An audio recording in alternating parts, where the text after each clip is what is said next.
So are you listening? No. Yes. Are you listening? Yes. Mine is a motivational topic. I would need all of you to look into my eye directly. That gives me confidence. I'll begin. So this is a story from the year 2011. A girl was traveling from Lucknow to Delhi in train, and she was met with by 5 thugs who demanded the only possession she had at that time, which was a gold chain. Refusing to give them what they wanted, it only started a fight between the girl and those shameless thugs. No, I'm not talking about rape, because this was even worse. Because those notorious 5 men threw her out of the moving train, and just as she landed on the tracks, there was another train that passed by on the same tracks, but she was not dead. She was only half dead. With one of her legs crushed to pieces and the other leg amputated. The girl was weeping, wailing, crying for help. The whole night she stayed there, numb, and precisely 49 trains passed by here to there, here to there, here to there. She was blood flooded the whole place. There were rats nibbling onto her legs, but there was no human body that rescued this suffering soul. There was no human body that rescued this suffering soul. She prayed to God, please save me. I don't want to live a life like this. But I think God had some different plans for her. So this was just a trailer, and now I begin with my story. Here I would like to present Top of the World. This is a story of a warrior who saw the possible in the impossible, the can in the can't. The rebel who proved to the world that if you put your mind to it, there is nothing that can stop you. Here, ladies and gentlemen, I am talking about Arunima Sinha, India's first female amputee to climb the Mount Everest.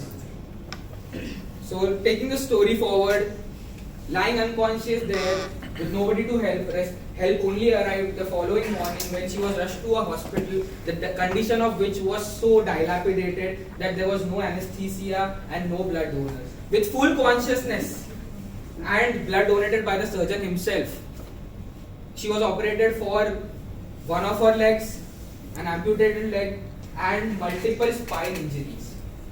What would you and me think at this moment in life? Why am I alive? What is the point of living this life? I'd rather be dead, man. But what did she think is the question we must ask. She asserted that very moment that this was not what she would let define herself. She asserted that she would climb the Mount Everest come what may. She approached Bachendri Pal, and what the world would have laughed on, Bachendri Pal only said that if you think that you can conquer the Mount Everest, you have already conquered the Everest inside you. The world is only waiting for a date to put down in the history. She knew that if she was breathing today, it was for a reason. If she was alive, it was for a purpose. And if she was living, it was to create history. And that did happen. Let me tell you, she not only conquered Mount Everest, but 7 all peaks of the world. A revenant that she was, she sent out a message to the world loud and clear that again, if you put your mind to it, there is nothing that can stop you, nothing that can stop you. When we fail, we often say that it's the situations that were not ideal. But let me tell you, situations are never going to be ideal. You have to make them ideal. There are 100 reasons not to do some things, but there will always be only one reason that will help you achieve what you set out to achieve.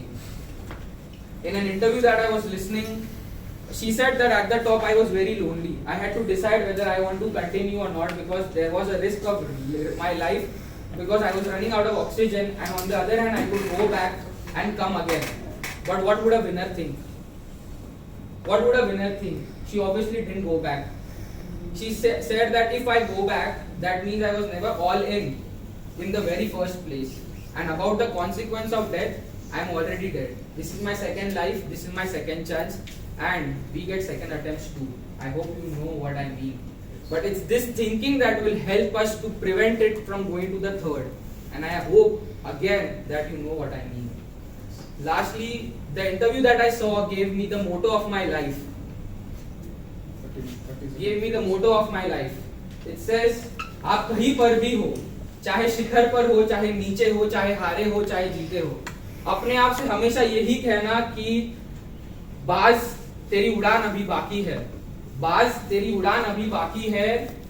परिंदे, तेरा असली इम्तिहान अभी बाकी है। अभी अभी तो तूने सिर्फ समुंदर पार किया है, यहाँ तो पूरा आसमान बाकी है। Thanks for hearing me out. I am here going on my way to the top of the world because the best is yet to come. Thank you.